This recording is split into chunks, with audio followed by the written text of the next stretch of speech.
you found success, and this is kudos to you, in a variety of forms. So it's kind of tough at this point to go, is Gabbie a singer? Is she an influencer? Is she a marketing genius? Is she a comedian? Is she a writer? Is she just a great person with 1 billion views plus on YouTube? How do you like to be thought of at this point in time? At this point, okay, so I get that a lot because I think it is kind of confusing and all over the place. But the one thing that I can give myself credit for is I wanted to know that I tried abso-fucking-lutely everything because I had so many interests. I loved writing, I love acting, hosting, I tried stand-up. I did a little bit of everything, but now I'm at a point in my life where I know my mission and who I am and what I'm supposed to be doing, and it's 1000% music. So from here on out, like, yeah, I do some other shit. Like I'll vlog occasionally, like I do the podcast and I love the podcast, but I'm an artist. Like I make music, I paint, I do poetry. So whatever way I'm expressing myself, but right now music. Yeah, we were connected because of Laurie, who's excellent to work with, to say the least. And you've got these music videos that have excellent traffic. Is it the billion like YouTube views? Is that primarily from the vlogging, and then it turned out to be millions of views in recent months or recent years? When did, I know that's a kind of a loaded question, but when did things start to turn around that you realized I can do this with music and not just influencing? So I have like a kind of a weird journey that's, I think, probably unlike anything that anyone's really ever done. Sure. I was on social media, like I started on Vine, and I've been doing just like content from like 2013 to this past year.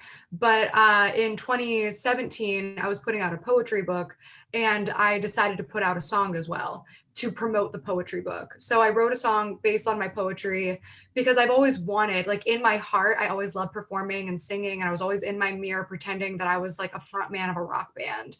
And I never thought I could because I came from like a small town in Pennsylvania. It's not exactly like put in our heads that that's a possibility. So I kind of dipped my toe in the water with a lot of insecurity and very little experience to try to chase something that I really wanted.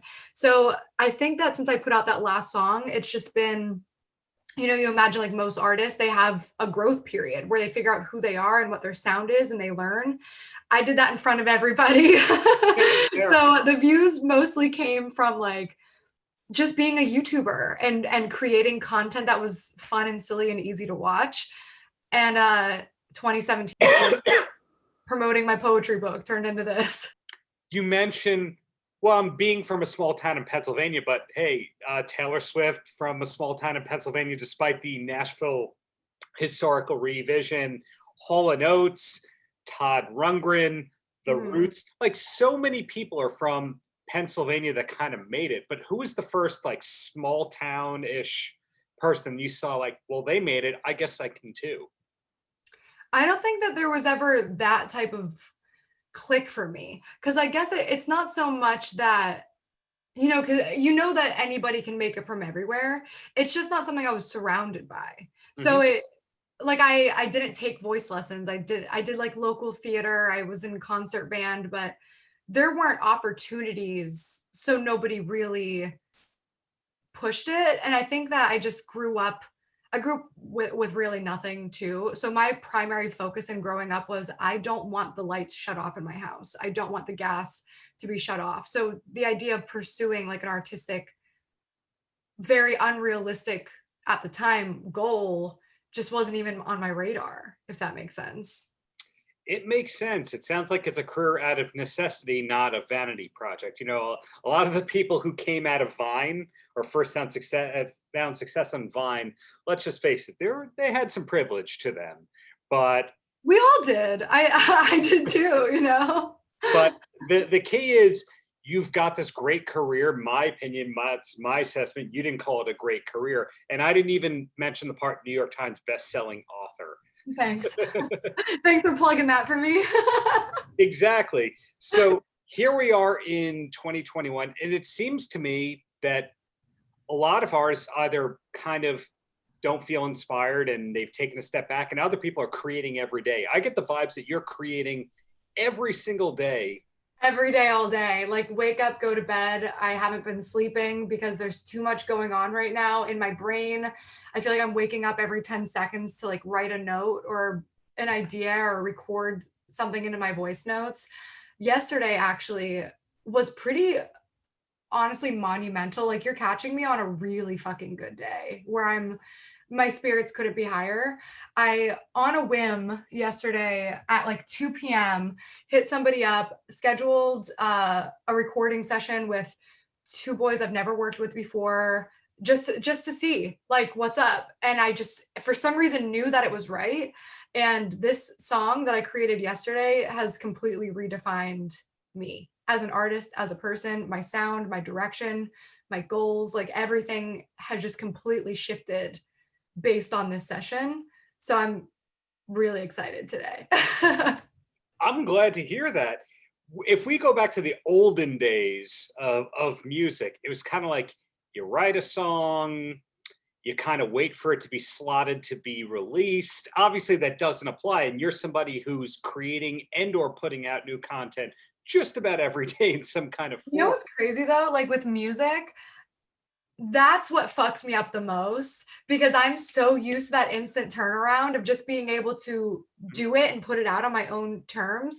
But I do have to slow down for the music industry because you have to put it like a month ahead on playlisting platforms. And just there's so much to it because there's so many other people involved and you have to rely on Spotify and Apple to properly syndicate it into the platform. It's just a lot. It's kind of it's hard for me, but that's why I'm really happy to have people that I can just like call and be like, can we do a session? And they're like, fuck yeah, come over. It's great. So is your music team entirely separate from your social media team? Like, is it these are the specialists for this, these are specialists for this? Well, honestly, most of my social media career, I didn't really have a team. I was doing pretty much everything myself. Like the opportunities were coming to my inbox. I was answering the emails. I had a really hard time relinquishing control. It was a huge problem for me. So then when I kind of stepped into this space and the team that I have around me now, it was at the right time where I was able to break down my own guards and my just like the OCD and the anxiety and the overthinking and really hand that off to somebody else. So this is really the first major project that I'm putting out with a full team.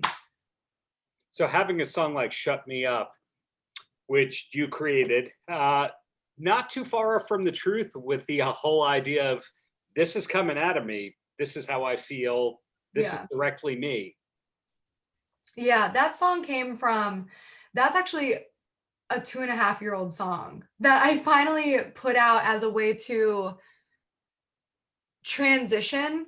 It's so weird because there's so much to explain to somebody who doesn't really know what's going on. So I'm going to do my best. Like with me, I mean, so like I wrote these songs 2.5 years ago and I've sat on them forever. I put out 2 EPs while I still have these old album songs because there was something that wasn't quite clicking with me where I love the song way too fucking much to put it out as is. So these ones, the first 2 that I put out from this album had like a little bit of a rock edge to them, but were still very pop. But I'm going like full, a lot more punk rock on the album. So it's been a weird couple months for me figuring shit out, honestly. But that song was like, yeah, that song for me was about just feeling like I didn't have a voice in a lot of different situations. Like, yeah, like dumb boy relationship shit, whatever. But it was also about just being like a woman in the industry. I tried out like some male producers and I love working with men, like the guys I worked with last night, of course, men, but I did work with a lot of men who I felt like didn't trust me or respect me or want my vision to come to life. So it was like, my opinions were shut down. My ideas were shut down. If I was unhappy with a take or a vocal, I was kind of told, I'll auto-tune it. Don't worry about it. And I'm like, well, I don't want that. Like, let me just do the take the way I want it. And that song for me was a song that I wrote with a couple women. Well, they produced it. I like wrote it and they produced it out and they did it the way I wanted it, where I was just able to be a little bit ugly and like scream and do it in fucking 3/4. Like, who does that? It was just a weird Yeah. experimental song. So yeah, it's been weird. I have to say, as a music person, I know what 3/4 is. Not a common. That's the waltz. Is it a waltz and three It's a four wall. 6/8? Yeah, 6/8 and 3/4 are the same. Yeah. exactly. So I can't tell just from listening to you, like, this is the band that hooked her. Do you- who were the bands that first made you want to pick up a guitar? Well, you wait to hear this new stuff the stuff that's coming out is unlike anything you've heard from me. Like, everything's been like kind of pop, and I think you could even hear that I don't even know who I am. And I thought I did as an artist, but I did not. And now I do. So when you hear it, you're going to hear the influences. You're going to hear Queen. You're going to hear MCR. You're going to hear Panic. You're going to hear the bands that raised me, that inspire me, that make me dance in the mirror, that make me want to smoke a joint in the bathtub and fucking sway. You know what I mean? And like this new shit, especially this song that I just did last night, I want to move to them the way that my favorite artist moved me, you know? So it sounds like hearing Panic at the Disco and My Chemical Romance, sounds like 04, 05 is when you got serious about music that wasn't just on the radio. Oh my God. I'm trying to remember if it was, I actually remember the exact moment that I was like, what the fuck is this? And I was at my grandma's house and I was watching whatever station was playing music videos all day. It might have been VH1 at the time. Who fucking knows? And Helena came on Yeah. by MCR. And I was Yeah. like, what is this? I've never seen anything like this. And I just connected to it on such a deep level. And then I went to the computer and I was looking up more. And then like Simple Plan. And I was like, what is this about? All of these cool, angsty punk rock, early 2000s sounds. Yeah. And I'm melding that with like Billy Idol, like Freddie Mercury, theatrical, dark, rounded vocals on a punk rock track. It's so exciting. Yeah, I'm looking forward to hearing the new stuff to come. See, when you say punk rock, you can get 20 definitions from 20 different people. Mhm. Some people can be saying, well, it's Fugazi. Other people say it's the The Ramones. Offspring. Yeah. Yeah. Other people can say, well, punk rock started with Lou Reed and the Velvet Underground. They just didn't know it was called punk rock. So it's cool to hear that your punk influences are more melodic and have the Oh speed yeah. and they're emotional. They're not just singing about sniffing glue like the Ramones or something to that effect. Who I love the Ramones, don't get me wrong. Yeah, of course. But lyrics for me are always first. I also love Broadway. I love show tunes, Hmm. but that's why I feel like I've always connected so much like Billy Idol and Freddie Mercury because they're doing like a character and they're just Mhm. being weird and whatever comes out comes out. And I think I've been really insecure to let that happen. And I also just had so much to learn because I started in a way that everybody was already watching. So I was too insecure to play. I didn't get to have my awkward stage where I could have really shitty, embarrassing performances and cringy tracks out because there were billions of people watching. But now I don't give a fuck. Like, here's my weird shit. Here it is. Yeah, I do enjoy that about you. When I look at, for example, the New Year's Eve video of yourself smoking and talking about your year in review in your life, you're very much an open book. And a lot of artists, including the ones that you're talking about influence you, are still very closed and contrived. And these are the 12 songs that are peer into what they were feeling, and that's all that you got to see. But Yeah. you're accessible. So I think it's very refreshing to see that that's how you want to be and that's how you continue to be. And it wasn't like you were accessible for 1 week. You saw the comments and went, I'm done. Yeah. I did for a minute. I've definitely had periods where, like, I think that if I was starting today, I probably would follow a more traditional journey of being a little more closed off and letting my music speak for me. But I'm not orthodox. I came from a place where people started following me and wanted to see what I was up to because I was sharing. That's Mhm. all I was doing. I was a vlogger and I was telling you about my life. So I feel like I can never erase that part of me. But I do hope that at this point in my career that my music starts speaking louder than I could smoking a joint getting ready for New Year's. I love that you watched that live stream, by the way. Well, aren't I supposed to research the wonderful human beings that I'm going to be speaking with, or is that a Yeah. lost art? Are you finding a lot of interviews that people go, so tell me about yourself? Both, like I get it. Like also people are interviewing a ton of people. I am shocked that you watched that live stream because that was such a random last minute, but that's what I just wanted to do. Like I'm just at a place in my life where I'm just going to completely act on instinct and what I want to do, because coming from the social media space, it's like, well, I have to post at this time, and if I post too much, then it's going to annoy my followers, I'm going to lose subscribers, and this isn't the type of content that's done well in the past, so I can't do it. And I just don't fucking care. Like I'm not trying to be a YouTuber, I'm a fucking artist, so I'm going to do that. And I think that's why you're successful long term. And I'm going to say long term because most people can't sustain social media success for 2 years. And it's obviously been a lot longer than 2 years at this point. So congratulations. Yeah. Are you ready for 3 quick questions and then you're free to get back to creating? Oh, but I'm going to miss you. Oh, well, the feeling's mutual, and we'll take part 2 and we'll talk about your metal influences next time. Cool. Love that. Okay. First question. What's a TV show that people should be getting up on if they're not already up on it? This is the first time that I've ever gotten into The Bachelor and The Bachelorette. Dude, I can't believe I slept on that for so long. It's so entertaining. But I also want everybody to watch Unacknowledged on Netflix. And this is where I might lose a lot of people. But I think that part of my life mission is helping the aliens connect with planet Earth. It happens. I know. I respect that. Question number 2, and this one might require some thought because we might be at 10 months minimum. Okay. What was the last concert you went to before COVID-19 hit? Oh my God. Honestly, I don't think that I've been to like a real concert since I saw Panic and John Bellion in like 2017. I haven't been to a concert in a long time. Now, why? I'm curious about that because if your industry is entertainment, don't you have friends that are going, hey, you got to check out my show. I went to your last 10. You got to come to mine.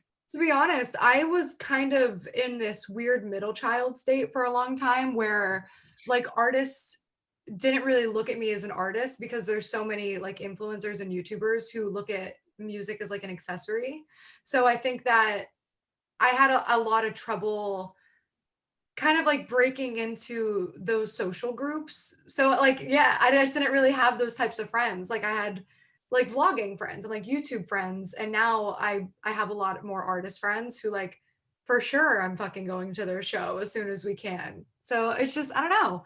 I think this is the first time that I feel that I am just 100% like in that space and can't wait for it to open it up again. Well, that didn't count as the third question. I was just curious about that kind of thing because as a person who worked in artist management and works with artists and all that, you always have this pressure of, I came to your stuff, you got to come to mine.